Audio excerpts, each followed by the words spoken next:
Welcome to Becoming Church, the podcast where we discuss how the message and movement of Jesus is not just about becoming Christians, but about becoming the church. I'm your host, Kristin Mockler Young, and my guest today is Glen Henry, who is also known by his hip-hop name, Belief. Glen has lived a lot of really cool experiences. He was in a rap group called Dream Junkies. He's given a TEDx talk, and he inspires thousands of fathers through his organization, Belief in Fatherhood. He actually came on Becoming Church to talk about his upcoming book, Father Yourself First, but we took the conversation a lot deeper than that. I hope you enjoy it as much as we did.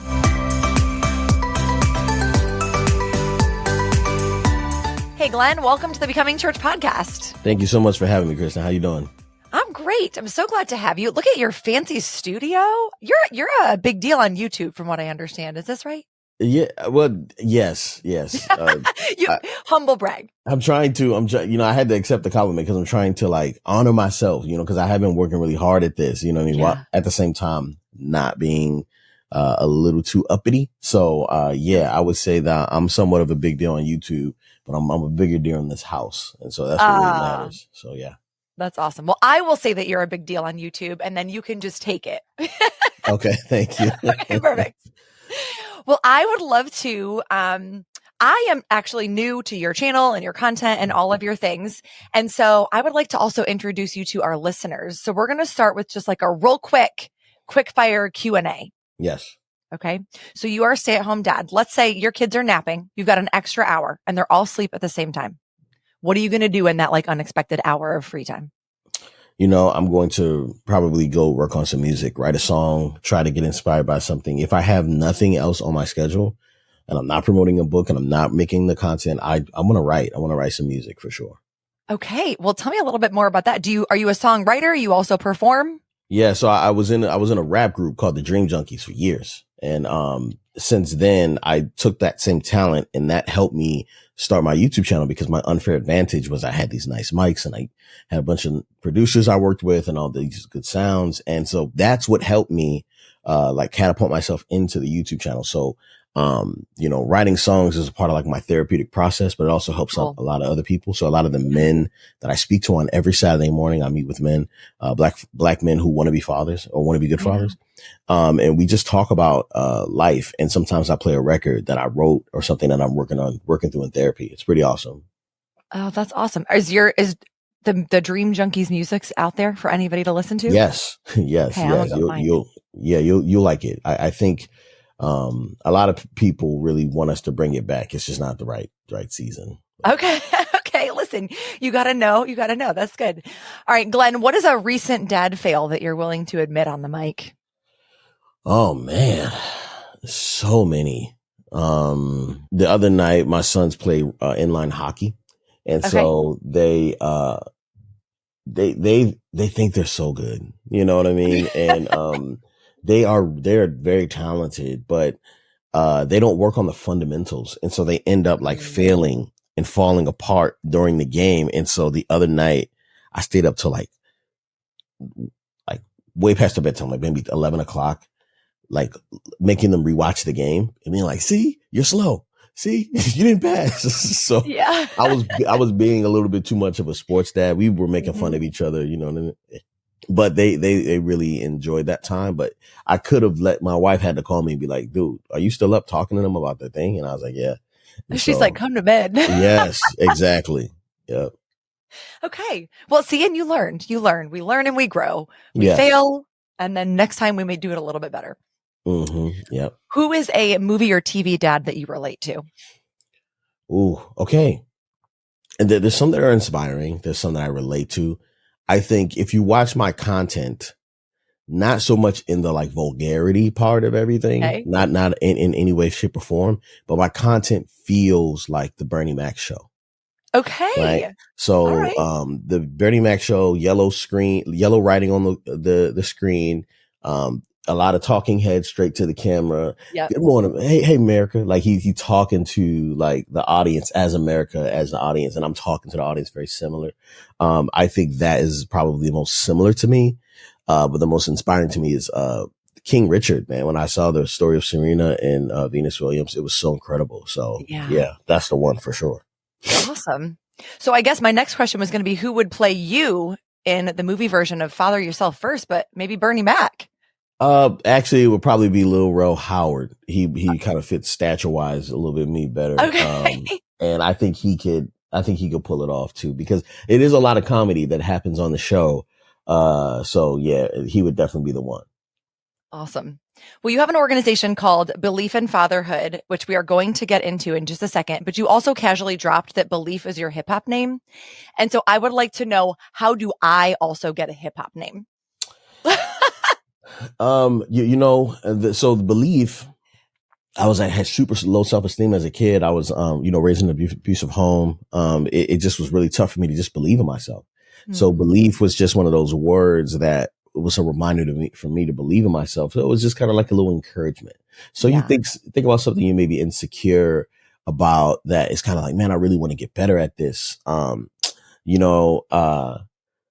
So like, say if you were like, oh man, I really want to be a marathon runner, you know what I'm saying? Like your name could be Run Kristin. Run Kristin, right? You know what I'm saying? Like, you could figure that something like that out. But, it's not that easy to do it, but I like to poke fun at myself and also encourage myself at the same time. Was that connected to being in Dream Junkies? No, Dream Junkies came way after me. Okay. Yeah. Awesome. Well, tell us about Belief in Fatherhood. Tell us about what you do there. Yeah. So, basically we tell true stories of fatherhood, hoping to equip fathers to love and lead their families into eternity. I never wanted to be a dad until I saw proof of good fatherhood. Right. And so when you see proof, it makes you believe that you can do something. And this is our little logo right here. It's on my shirt. It's the infinity hands, which is, like a father's hand interconnected into a child's hand. And it just loops and loops and loops, with the internal connection of, the infinite connection with our children. And so we tell really great stories about fatherhood, and then we help fathers, as they start walking into fatherhood, we help them, find themselves within it. It's weighty, right? Sometimes we're not needed at all. You know what I mean? For the baby doesn't care about us at all. Like the first month, we're just a warm body essentially, and support for mom. And so, other times, like middle school, like right now, like I'm having to do a lot more talking, communicating, chasing after, pursuing. And that stuff is really important. And so dads miss that because dads don't communicate about, we don't talk about what we need from fatherhood or what we're expected to get out of it or what we're supposed to. And so because dads usually don't talk, I have decided that I will be the kind of voice box of what my experience is and figuring out if people also want to have that same experience by giving them an honest look at it. Yeah. Well, that's beautiful. And it sounds like real life, for it to go up and down and change and not always be the same is honest. That's life. That's parenthood, in general. Well, you mentioned that you became a stay-at-home dad after Uriah was born, and you did a TEDx talk actually about this. How did that happen that you were like, hey, I think that TEDx needs to hear about my decision to become a stay-at-home dad? It's so crazy. When you really put your story out there and you keep just telling your story, good things happen. Yeah. Just by creating the things I create, I've been put in an amazing position. So, when I first started this channel, it was spawned off a question my wife asked me, which was, what's your 5-year plan? And because I'm not a planner and I'm a free spirit, I was like, I don't know, whatever God has for us. Yeah. And we were in the bed. It's like 11 o'clock. And she was like, I trust you with my family and my future. And you don't have 5 years planned out. Rolled over and went to sleep. Oh, no. And I was stuck. And so once I figured out like, oh, okay, I know I need to figure out a plan. I went to a buddy of mine who asked tough questions and I was like, bro, I don't have a plan. He was like, okay, well, what's your 5-year plan? I said, I don't know. He said, what's your 10-year plan? I said, I don't know. He said, what's your 15-year plan? I said, oh, I want to be telling people how great it is to be a father because I never knew. He was like, okay, well, tell me more about that. I said, I want to be talking to people, about like telling their story. He was like, okay, well, where are these people at? I was like, well, 15 years right now, they're probably in middle school. He's like, okay, but where's their attention?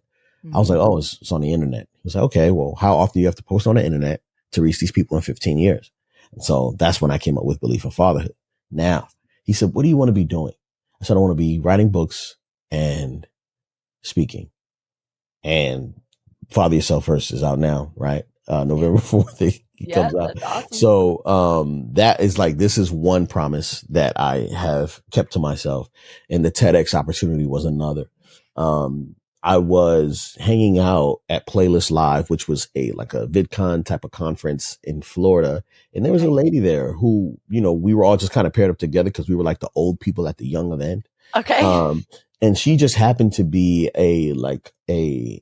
work in DC, and she was like on a board or something like that. And like she was on a board for TEDx in DC. Okay, and she was like, hey, you guys might want to, one of the people dropped out, and they were like, oh, Belief was a great guy. He talks about fatherhood.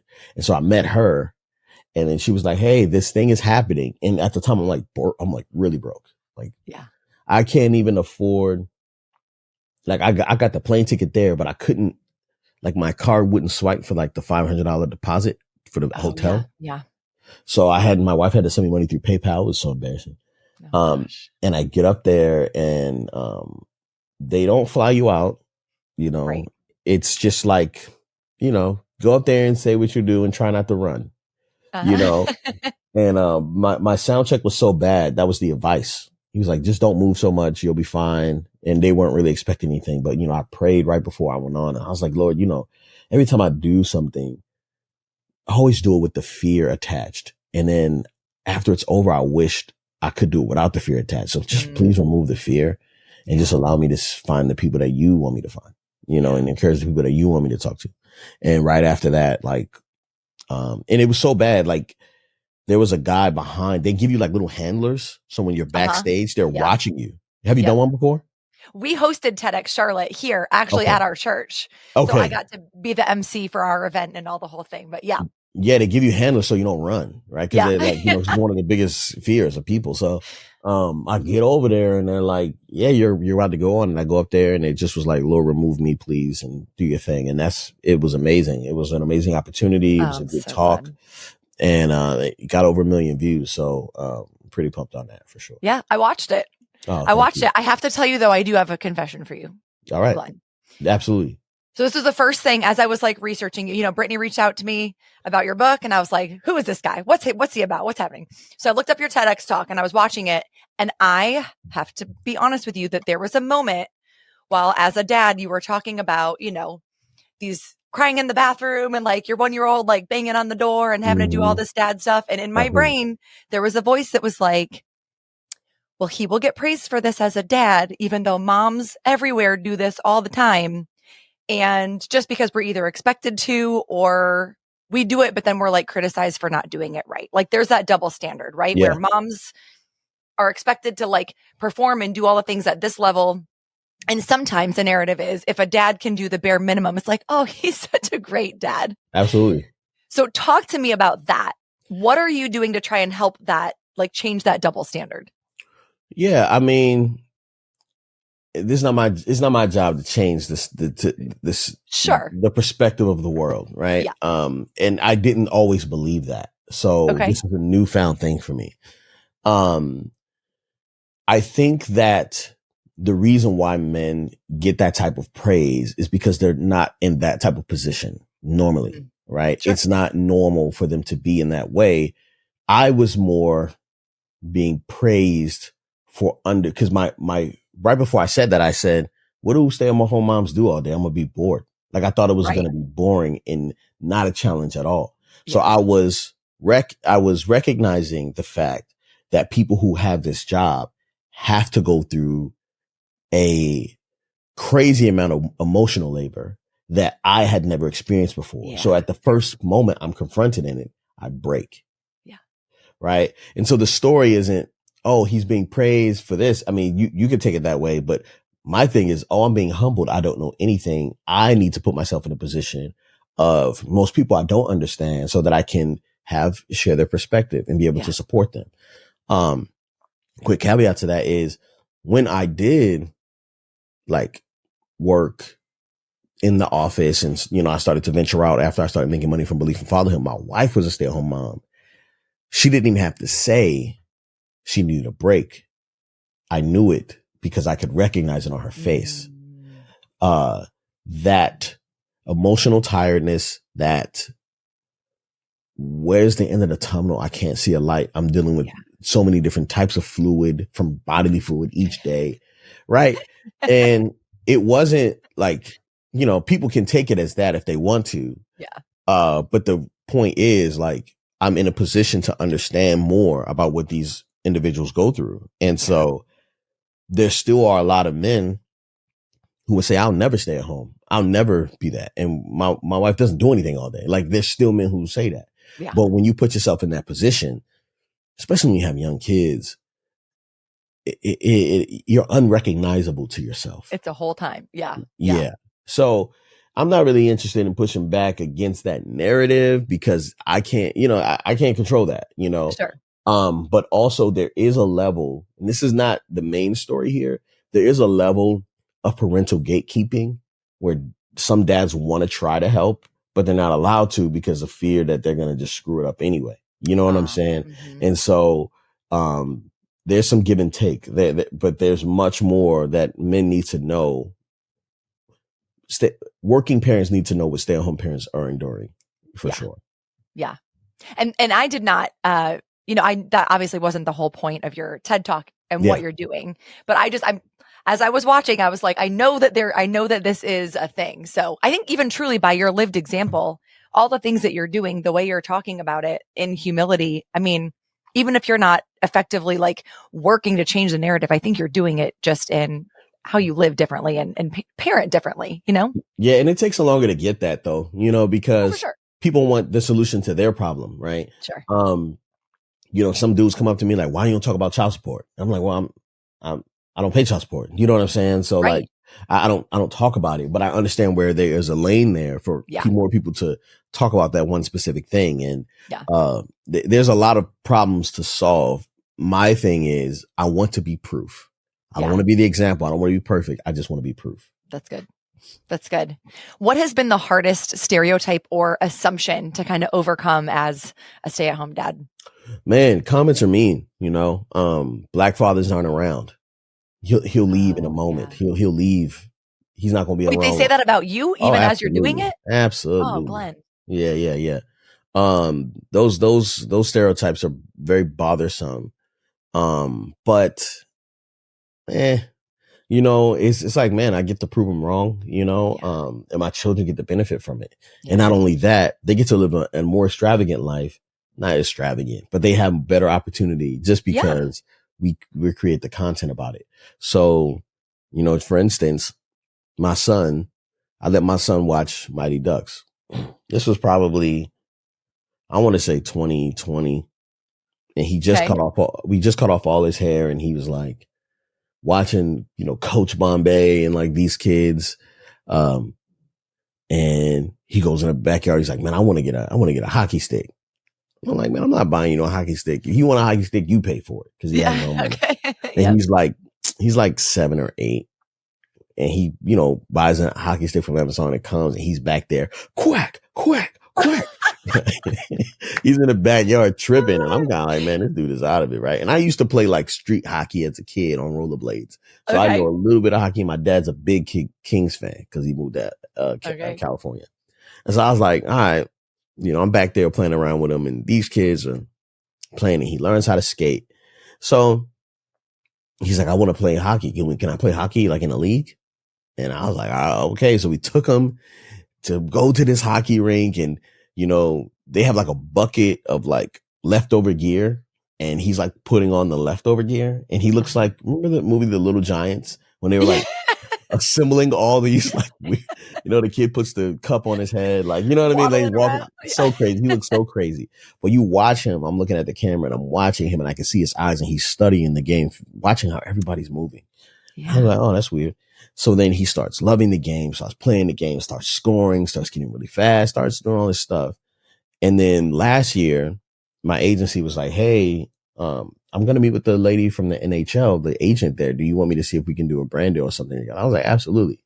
So long story short, they brought the Stanley Cup to our house. Like, yes, Stanley Cup. The Stanley Cup goes on a tour around the country, around the world. So whoever wins the Stanley Cup, gets like a week with it. And then after that, they take it on tour to go to people's houses, to go to certain places. And so we were one of the stops, the LA stops on the tour, and it came right in our living room. My dad was there and I surprised the kids. It was a really fun video. But that's like some of the opportunities that me telling my story get. So as much as I want to say, oh man, these stereotypes or these things that really bother me, it's nothing compared to the joy I get to experience through my children. Yeah. Yeah. Oh, that's so cool. And those are totally those God moments, right? Where you're like, this is a fun bonus that I didn't necessarily know to plan for. I didn't know to ask for, to pray about. Like it just, God's like, hey, thank you for taking that next step of obedience and going where I direct you. And then like, look at these fun things that just happen. Yes, absolutely. Well, you start a lot of your YouTube videos by saying welcome Black to really highlight the fact that you are a Black man in a Black family. And most of our listeners will be curious about that and they will understand we have a very diverse audience. Yeah. But I also know that right now in this era, it seems like mentioning race can instantly make people uncomfortable or defensive. Yes. So I would say for people who don't understand that, they don't understand your need to like lean on your Blackness, or who might even say you're being divisive by just like bringing it up. What would you want them to know? Man, I love when I walk into a place and someone goes, man, how can I help you? Or, I love that. And sometimes when we go in a place, I feel the tension of like, just because of what I look like. No one asked me what I believe. No one asked me nothing. You know what I'm saying? And so being Black is something that I can't hide. And I don't want to even think about hiding it, because for me, it's something I'm very proud of. Yeah. Sometimes when we walk into places, there is a little bit of a stigma of like, oh man, they're not going to tip well, or they're not going to buy anything, or you know what I'm saying? Like they're just here to waste their time, especially when we were young. It used to happen a lot. Now that I got a little dad bod, people are like, oh, he probably got some money up in him. You know what I mean? Yeah. But sometimes our money is welcome. Our business is welcome, but not our complexion. Yeah, and in a world, and so in a world where, during like being in the Black community is also divisive. So Black men and Black women are also arguing. Black Democrats, Black Republicans are also arguing about, saying like, what is being Black to you and why can't we fix this thing? And I don't know if you noticed, but during time of slavery, the homes were intentionally broke apart. So that's why we married in secret, because they found out that you were married. They would sell the husband and sell the wife, or keep the wife and just mess up the family. Right. Yeah. And so even if you go beyond that and you talk about, Vietnam and, Black men going to war, that also was a breaking point in the home. Yeah.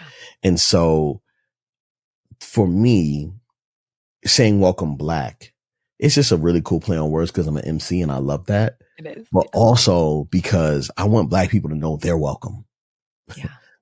This is a safe place. You're going to see things that remind you of how you grew up. You're going to hear the combs, cracking through the hair. You're going to hear barber clippers.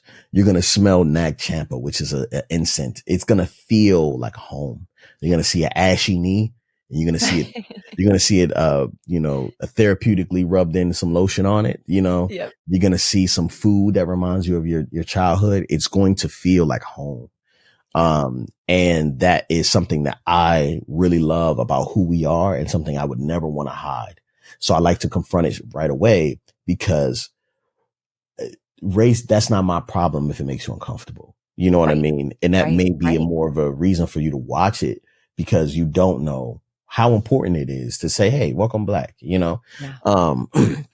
So yeah, I love this discussion because, one, I love that you're not shying away from anything, and I appreciate you pushing back. I really love interviews like this. So you're doing a great job. Great.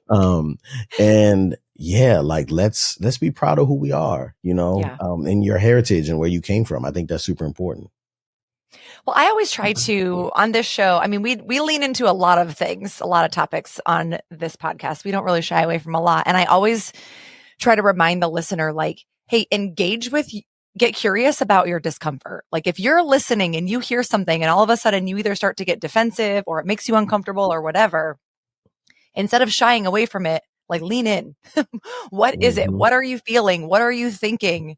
Yes. See if you can figure out why, because it probably has a lot more to do with them, what they believe, what they think, how they were raised, what they were taught, than what they're actually hearing from you, from the guest. And so I think it really is a wrestling of somebody's own like cognitive dissonance more than whatever it is that you're saying, you know? Yeah.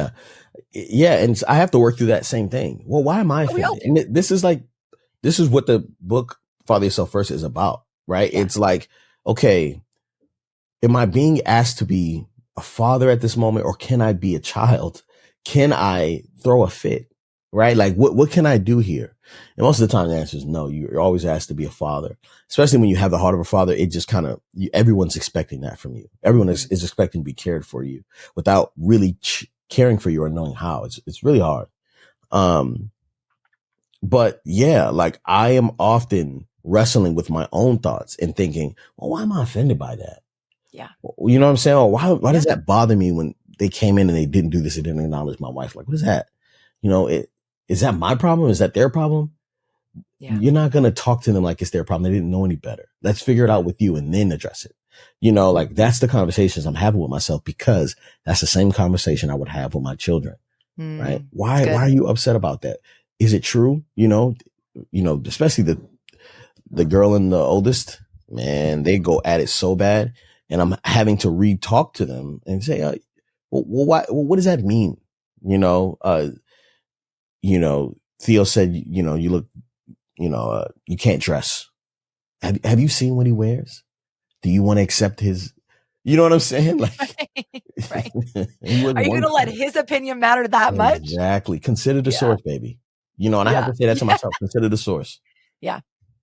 Well, and sometimes it was so graceful and so gracious that you just said, sometimes it's that they didn't know better.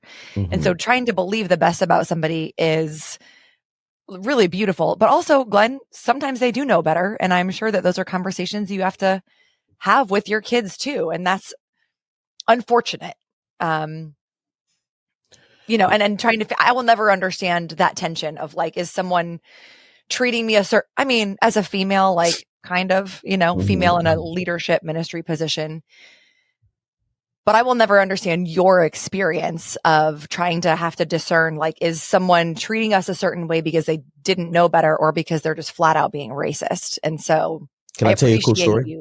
Yeah, please. Yeah, I was going to say, that's what I was going to say is I can only learn from your experience. So yes, please tell me. Yeah. Okay. This is a sad story. Okay. So George Floyd's murder is 2020. Yes. My wife and I are like, geez, these people, this is getting rough. It's getting hard to exist around it. Yeah. We got to tell our oldest 2 kids about what it's like to be in Black in America. We got to burst the bubble. Yvette starts crying. Man, this is so annoying. This is not fair. I don't want to do this. I'm like, we got to do something, because if we happen to die and they go with their godparents who are white, I don't know if they're going to have this conversation with them. Yeah. So we have to do this. Yeah. We sit our son down. We told him, hey, just because someone sees you, that doesn't mean they see you for the good child you are. They don't know you. So sometimes they're going to assume that you're not the greatest person because of what you look like. And then he goes, well, why would that happen? You know what I'm saying? I'm like, well, it could be anybody, And so I was like, also, police job is to do a great job and to do a good thing, but sometimes every police isn't good. So you have to be very careful on who you trust. Sucked. You watch the innocence lift off of him. Uh-huh. Oh. It was like he had been exposed to something, and you watched it, and we all cried together. Yeah. 7 months that later, bubble of exactly being naive innocence. Innocence. Yeah. 7 months later, our nanny, who's white, we live in Southern California. There's a lot of white people out here. You know what I'm saying? I love white people too. So we went to, my nanny took them to, all 4 kids to the park. Uzi is 1.5. Okay. So my youngest is 1.5. My oldest is 8. Or 7, 8, right? So they're walking to the park, and then this little white kid, he goes, the black kids are here. They're bad. The bad guys are here. We have to run from the black kids. So my nanny walks up to the mom and is like, what is that? What is going on? And she's like, oh, we were learning about Martin Luther King, and he overheard that black people were something, and da-da-da-da, and he's only 5. He's only 5. Now, Anaya's around 4, right? Okay. Uzi's 1.5. Okay. So just feel me. So she's like, I don't care how old he is. What is that? Like there's no part of Black history where you're supposed to say that part. You know what I'm saying? Right. And she goes, what did you teach him? Yes. And so she goes like, I'm not dealing with it. Like, and then my nanny breaks down crying because I guess she had some racial stuff in her past. So she not with her, but with like her family. So she brings our kids home. She starts crying. She calls my wife hysterical. I come home from work and I'm like, what the heck's going on? We all sit and talk with the kids. And I go, I'm just having a discussion. I say, hey, what happened? You guys tell me what happened? Talking to the kids. And they were like, yeah, this kid just started screaming at us. Da-da-da-da. And I was like, and this is the part where it's kind of like, oh, I'm glad I had that conversation. Yeah. Because that's what parents are supposed to do. Supposed to prepare you to get your feelings hurt so you won't have your heart broken. I'd rather hurt your feelings so I don't have to break your heart. So I go, yeah. So what do you believe? Do you believe that kid was saying the truth? And I'm like, nah. You know, one kid is like, I want to go back and fight. I'm like, no. Right. He's very passionate. Yeah. So I go, well, what would you fight about? You know, he's like, well, I feel like, you know, it was like very like mean. And I was like, okay, now do you think that all white people were mean or did everyone say that? And they were like, no, just this one kid. And I was like, well, how do you feel about white people since that happened? Because it was like an hour ago. And they were like, we love white people. Like Uncle Pat's white, Lexi's white, our nanny. Like we're just talking and just being like, okay, cool. Yeah. So sometimes it's just one person, you know what I mean? And we can't judge the whole group by what this one person said. Now this kid is 5. It's not a big deal. But here's the part where I'm going to explain to you a little bit like a secret about being Black. Okay. Now, this is a very important learning opportunity. I'm teaching. I had to tell my children some bad news and hurt their feelings. That information helped them process because they recalled the conversation about George Floyd. Yeah. So they were able to like, oh, I get it. This is what happened when you told us was going to happen before. Exactly, son. That's exactly why I told you, because it's important for you to know. So I was like, you know, this is a very good learning experience for other people. So I'm going to make a video about what happened. I'm not going to put anybody's name out there. So I'm sitting there and I'm making this video and I'm telling people like, hey, be the first person to talk to your child about race, because if someone else tells them, they might believe them, you know? Yeah. My editor is working on the video. He goes to church. He says, I'll finish the video on Monday. Or he finished the video on Friday, goes to church on Sunday. The lady that happened with at the park was a worship leader at his church. Okay. So he calls me immediately. Hey, she's not like that. She's not a racist. I never said she was racist. I said she was dumb for saying that to her kid. You know what I'm saying? But I didn't say she was racist, and I never put her name out there. So then his wife calls my wife. They have a big thing. And then the lady wants to talk to us. Oh, no. Hey, I went to the George Floyd march. My dad took me to the Rodney King march. I'm not a racist. I'm like, okay, that's fine. We believe you. But our children are now scarred from this experience. And we're trying to, you know. And so they were like, she's like, hey, please don't put the video out. I was like, I'm not going to put your name in it. She's like, if you put it out, I'll sue you. And that right there. Yes. But how? Because being called a racist is worse than racial behavior. Oh, Glenn, I hate it so much. So now I'm muzzled while also trying to uplift my children and my community. And so I'm not trying to put myself as a victim because I'm not. And I put out the video anyway, because you got to know, I don't care. Sue me twice. I'm going to make another story about it. Yeah. You know what I'm saying? Yeah. Because it was a point where I didn't know who my people were. Yeah. I was having a hard time. And the pastor of the church is a friend of mine. And he was trying to get me to go to his church. I can never get you to go. I can never go to your church. Yeah. That specific building. If my children are going to be violated in it, you know what I'm saying? In any way, or told there's something that they're not. Yeah. And it's a really easy correction moment. Hey, son, don't say that. Instead of saying, hey, don't tell people this happened. Don't tell people this happened. I'm not a racist. I don't want that story out there. Because people are in fear that, people will attack them. If I was to go, hey, this person said this, they live here, they go to this church. Yeah. Fair. Right. But I'm not that type of person. Yeah. She didn't know that. And she wanted me really bad to know that she's not racist. And so that like little fine line of like, do this, but don't do this, but do this, but don't do this. I did everything right as far as I'm concerned. I made sure my kids knew the truth about the people that may have made them feel a certain way. But we have to love our children really hard in a world that will never love them, no matter how successful they are, no matter what they do, no matter what church they go to, how much they love the Lord. At the end of the day, there's still people that are going to hate them for their complexion and vice versa. Yeah. I have to make sure I don't allow that whole system that's pushing back against them to be the fuel that says, hey, man, another image bearer of Christ can't truly be a believer because of how they treated me this one time. It's very sensitive. Oh, gosh. Well, thank you for sharing that story. Absolutely. Like I said, I can never fully understand your experience, but the more that we talk about this, my hope is that the more people that hear stories like yours, because I'm sure it's only one story of so many. Yeah. That our responsibility now as white people, whoever, majority culture listening, is to not go, well, that's not me, because that's what I think is happening. I think with racism, I think with Christian nationalism, I think with a lot of things, everybody wants to look at the extreme level and go, well, I'm not that. Like, I'm not I'm not a racist. And we miss so much sin in our own lives. We miss so much distraction even of like the enemy when we overlook the other small little things that we do and that we believe and that we allow to guide our actions, as long as it's not as bad as the extreme.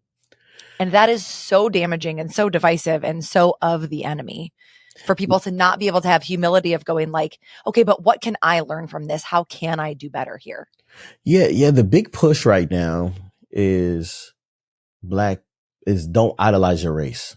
Don't be so black that you're anti-Jesus. Right. But I'm like, how does that thing? Right. Right. But, I have to say that I have to know that I'm black because I get treated differently. Yeah. Right. Not just by the world, by nature. Like things see me different. Yeah. If, I used to, before I could afford a camera, I used to use broken iPhones. When I finally got my first camera, autofocus wouldn't even pick me up because it's meant for a certain complexion. Yeah. Here's another thing. I wouldn't tell my white friend, my bald white friend, to go sit in the sun for 12 hours and then tell him he's crazy for putting on sunblock. Yeah. Right. You got to do what you got to do, because I've never been in your skin.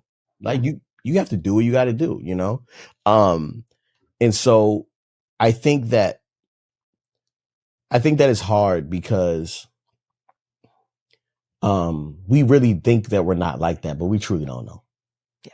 Until you're in that situation. You don't know you're homophobic until something happens to you and you're kind of like, whoa, wait a minute. You say something homophobic. Right. You know what I'm saying? Yeah. So, or you see something that makes you feel weird and you're like, wait a minute, what is that? And all of a sudden this starts coming out of you. So let's just, I don't know the solution, but I know that I'm proof for part of the solution.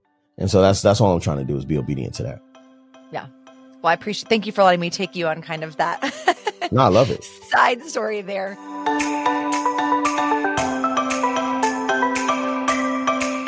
I know even talking about racism can make you feel uneasy, no matter your background or what you look like.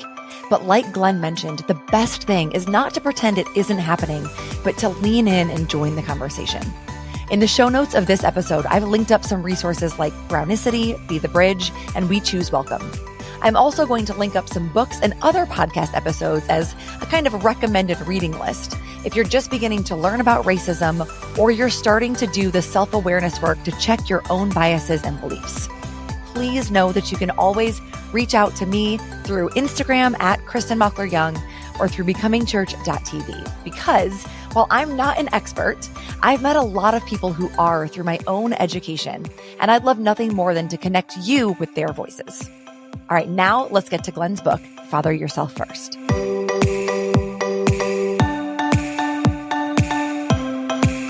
I do want to talk about your book, though. Let's talk about Father Yourself First and explain to our listeners, what does that mean? Where'd the title come from? Man, I was wrecked by fatherhood. God was whispering me so much during the process.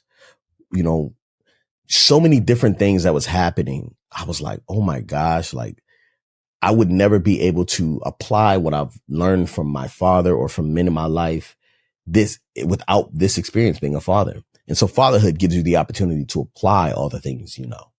Right. And what happened was I realized I am a really good dad. Man, I'm putting diapers on my head and wasting a whole pack of wipes on just a game. You know, I am reading, I'm teaching, I'm doing all this stuff, especially when the kids were young. It was so easy. And even now, like it's pretty fun. And I don't back down from the challenge at all. I love it. But coming from a broken home where, you know, my dad lived in California. I lived in Maryland, Baltimore. I realized that I still have a childish way about me. I still want to throw a fit when I can. Yeah. And I also recognize that, like, sometimes, like, you stop parenting your children and you become their child because you never worked on yourself. You never learned how to apologize fully, so you expect them to accept all the things you do. You gaslight them into doing things you want them to do because you don't know how to ask for permission, or you're controlling and you can't apologize for nothing. You're terrible at it. And that happens when the kid turns into an adult and you can't control them anymore. So you start to manipulate them, and then they put a wall up and you're wondering why they don't want to be around you. And so the same type of love and care you put into your children, or you would put into your children if you had them, that you can guide yourself that same way, right? It's taking those thoughts captive. Yeah. It's doing what you said you were going to do, keeping your word, not only to your children but to yourself. I wrote this book because I have a very negative voice in my head. My mother was extremely abusive. She didn't know any better. She was young. Had me at 16. That's not an excuse. I'm just letting you know that I do recognize that part about her, and I'm not expecting her to be perfect. Yeah. But that 16-year-old's voice, that's been my inner voice. So I'm often going through it in my own head, and I'm refuse to tell the truth about what's really happening. I struggled with suicide for a long time. I started my first prayer to God. Real prayer to God was that he would take my life, because I didn't understand why my mom had started hitting me and taking all her anger out on me, you know?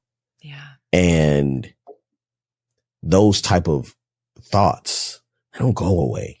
Even after you get saved, those thoughts still creep in your mind, and they don't belong to you. So it's important for you to have a father to tell you the truth about yourself. Yeah. And because I know I'm a good father, I can also be a good me, and I can encourage myself in those times. And so a lot of these are just, principles that I've learned while becoming a father, but most of it is to apply it to yourself. Right. And it's been really beautiful. It's been really beautiful. So this book is really important. You mentioned, your mom not knowing any better. And I think there are a lot of parents, a lot of people who think that they're going to parent a certain way or be incredible parents until they become a parent. Yes. And then you're like, wait a minute. Yes. Why is this not working the way I wanted it to? Is there something that you specifically that you were determined to do differently, either before you had the kids or that now that the kids have kind of showed you like, oh, you know, we can't do consequences this way, or something else that you're like, this, one thing I'm going to do different? Yeah. Spanking. Yes, us too. Yeah. I thought I was going to be a spanker for sure, and I was in the beginning. Like, I was like, all right, man, you got to get a pop. You didn't listen. You didn't do what I told you to do.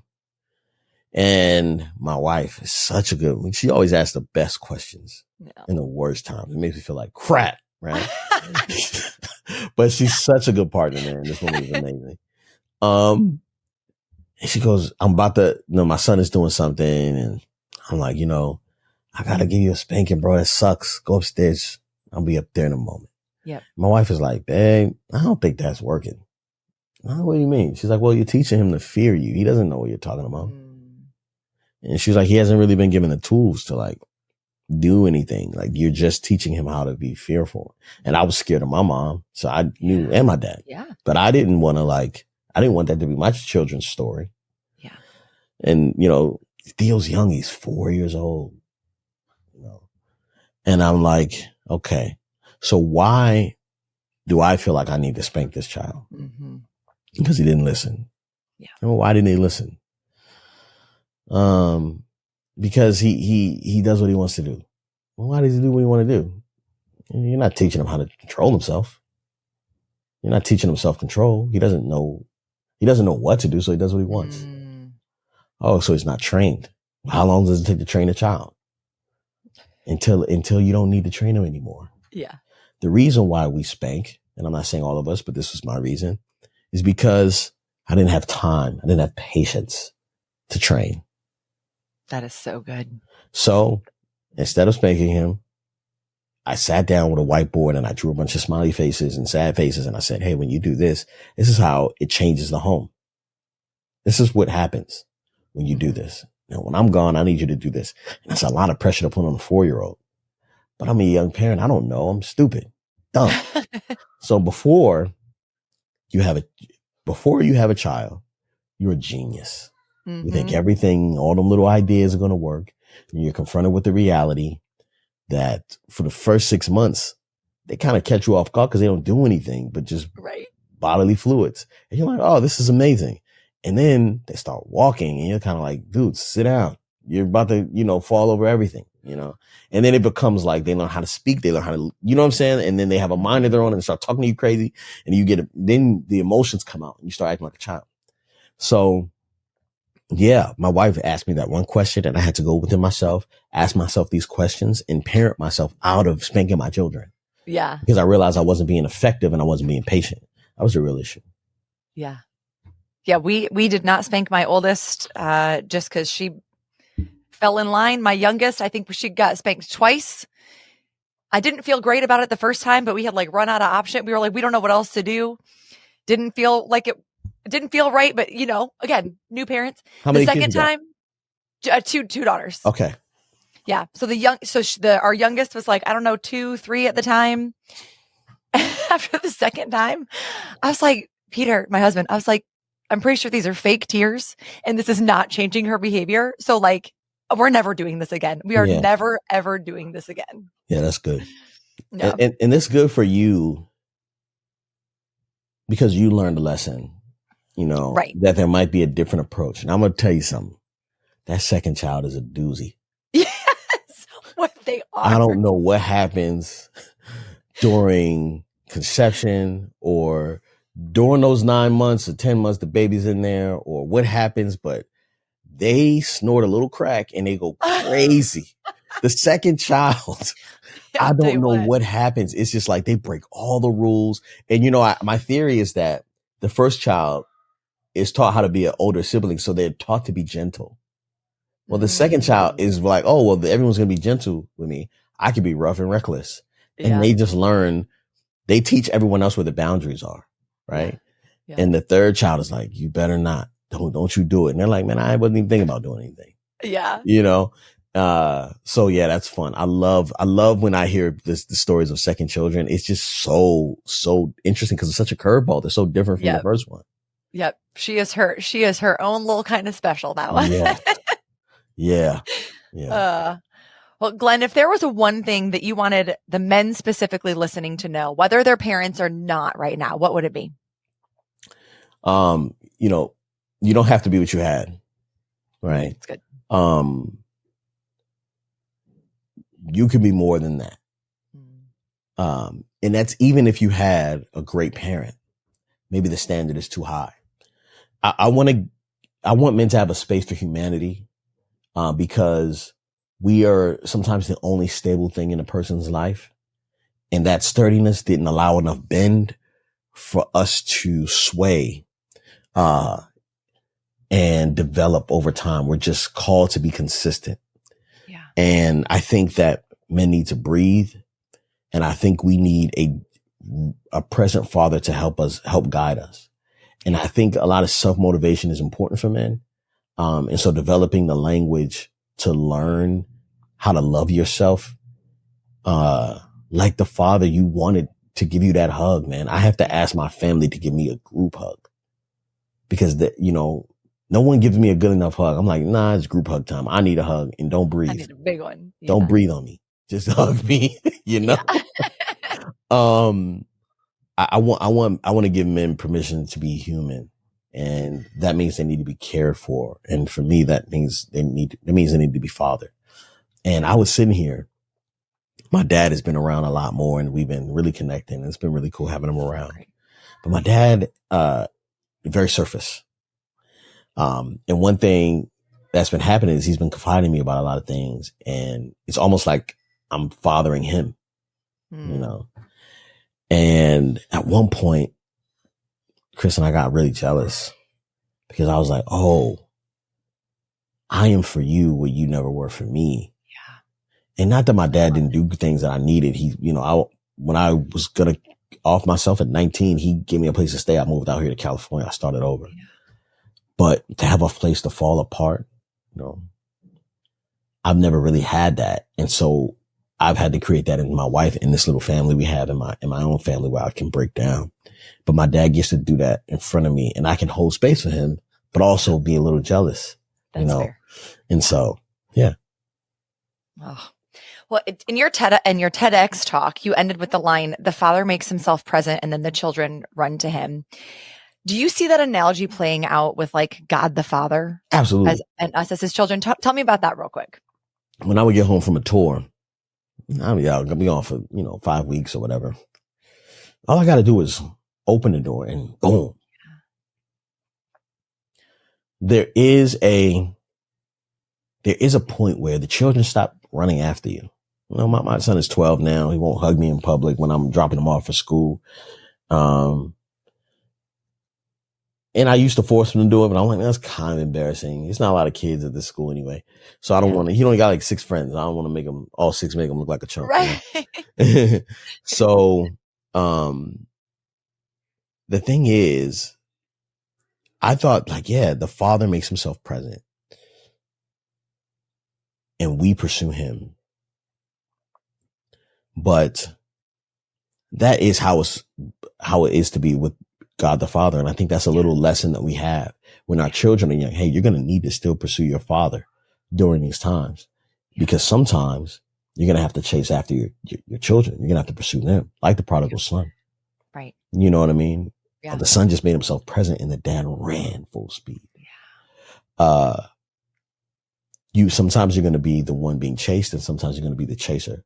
And I think we get too comfortable as men or as parents to where we think, dang, my children aren't pursuing me anymore.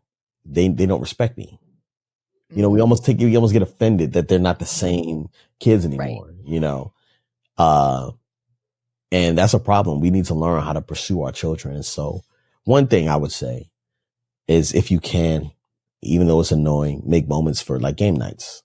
Yeah. Have fun with your children. Show them that, like there's joy in the family. That way, when they're 30 and they have their little family of their own, they will stop by just to be in your presence, just for a game night, or, mom's home cooking or dad's home cooking or whatever it is. Yeah. So, like we're investing in our future right now. Yeah. Not just our children, but our relationship with them. And we get to, we'll know our kids more as adults than we will knowing them as children. Like, God willing, we hope so. Yeah. But that's great because you're modeling the love of God the Father. And so then when they are out there with their own families one day, or at moments that are hard or dark, they will be able to actually understand and connect that of like, oh, when I hear about the love of God the Father, it makes sense and it resonates. Last question for you, Glenn, because the podcast is called Becoming Church. How can people listening become the church to the people around them? Something I've been flirting with, and my wife and I've been flirting with for a long time, is starting a home church. Okay. Being nothing fancy. Yeah. Just one scripture a week. Everybody reads it.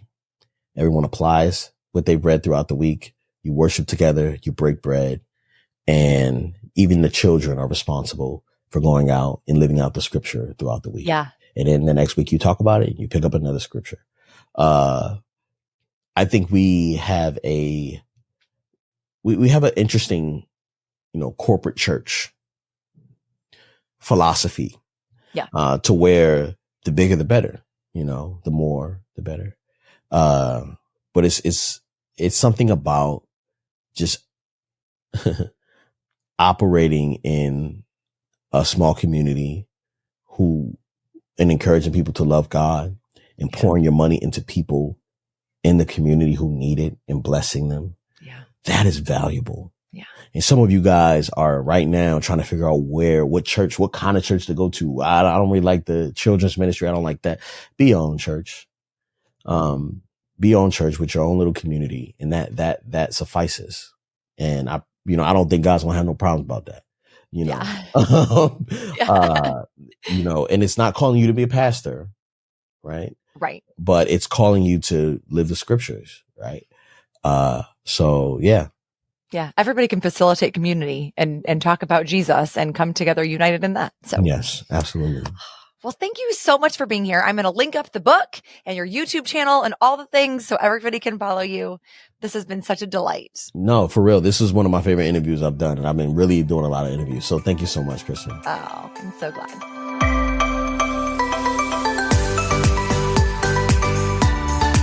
I pray that you experience the love of God the Father, even if you find yourself existing in a world that calls you unloved.